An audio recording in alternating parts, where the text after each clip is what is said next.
Hello and welcome to GrindslimeTV with me, your host Aaron. And today we're heading back over to Sweden to talk about one of my favourite bands, and that is the blackened death metal outfit that is Necrophobic and their album Womb of Lilithu. Look at that artwork. Absolute belter of a record.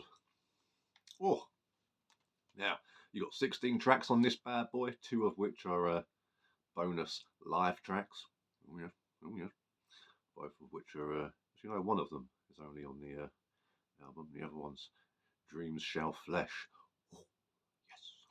So all in all, you got yourself just shy of an hour and 20 minutes worth of music here.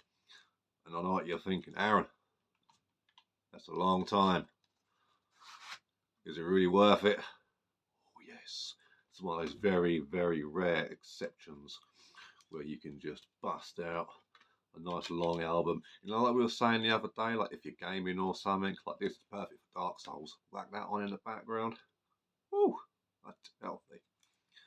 And then we're over here, look, with the CD there, look close up at that work there. I believe it was Andreas Busson who did these the artwork on here. Could be wrong, probably am. Normally am. But that's okay. So this came out in 2013. Got a nice little bony pentagram on the back there. Nice. That's what we like to see. And then you get, of course, all of your fancy lyrics. Nice artwork layout. Oh, yes. A lot more going on there. So you really do get a good bang for your buck, I tell thee. See, look at all this. Oh, Jesus Christ, he's ugly. Little band photo there, look. Here we go. And this album is dedicated to the memory of Black Moon, who was the founder of Necrophobic.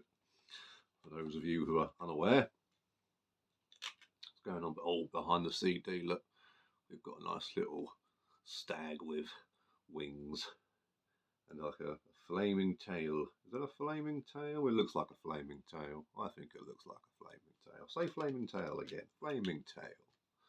Fantastic.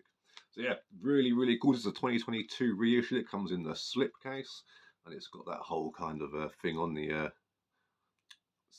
sleeve. So when you get them all together, it makes a nice necrophobic symbol, which is kind of like that more diamond-esque pentagram thing that they've got going on. It's out on Century Media. Oh, yes.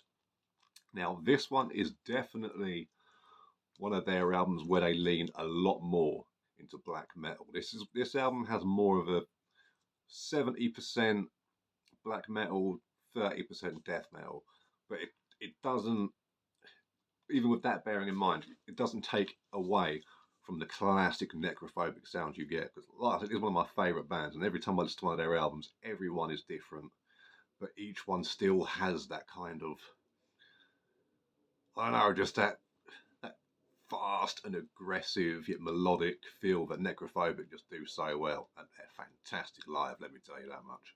Caught them with Morbid Angel some years back, and it was a hell of a gig. Oh, Morbid Angel were wicked, but Necrophobic took it. Has to be said, Necrophobic didn't play any shit on their set list. It was all bangers. Whereas Morbid Angel, well, less said about that, the better. So, moving on. Where is there to move on from, really? I mean, this has just got that powerful kind of sound throughout, as they're sort of known to do. But more sort of epic sound as well. Like, there's a lot of stuff on here that you could probably pass for, like, sort of Belphegor material, even though Belphegor are generally the heavier and more brutal band. These guys definitely have their moments that could give Belphegor a run for their money. And I say that with all the respect because, as you guys know, I love Belphegor as well. There's Austrian steroid metal is what that is. You put on a Belphegor album, you feel like you've grown your biceps by half an inch. Oof, Jesus. But yeah, so we got on the back there, look, nice artwork around those lovely long tracks. Big old track list. But this one definitely has a more epic feel to it.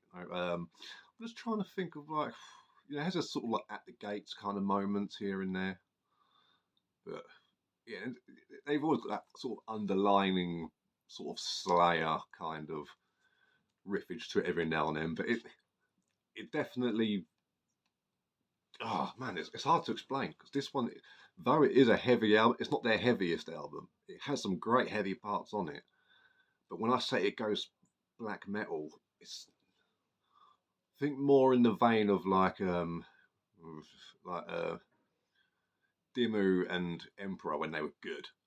You know, well, Emperor have always been good in my opinion, but when they were really good, you know, the early stuff, that sort of very dissonant chords, sort of mystical thing going on in the background. A few keyboards here and there, but not enough to make it a symphonic album.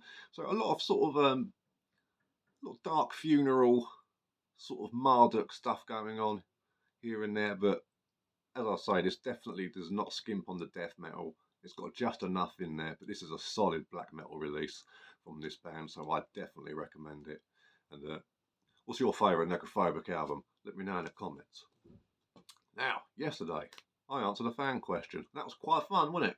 We had a little bit of a little chatty chat there. I thought it was pretty cool. So, if you guys want me to answer any more like questions like that, do as like on the ends of videos. That way, people don't have to skip through to get to the CD or LP or tape or whatever.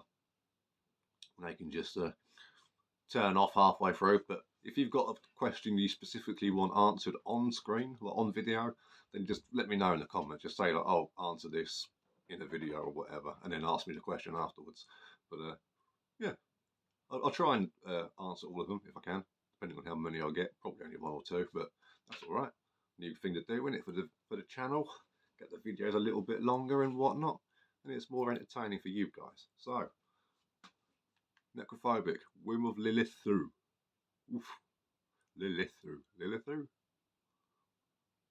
Their album, 2013. Look at that.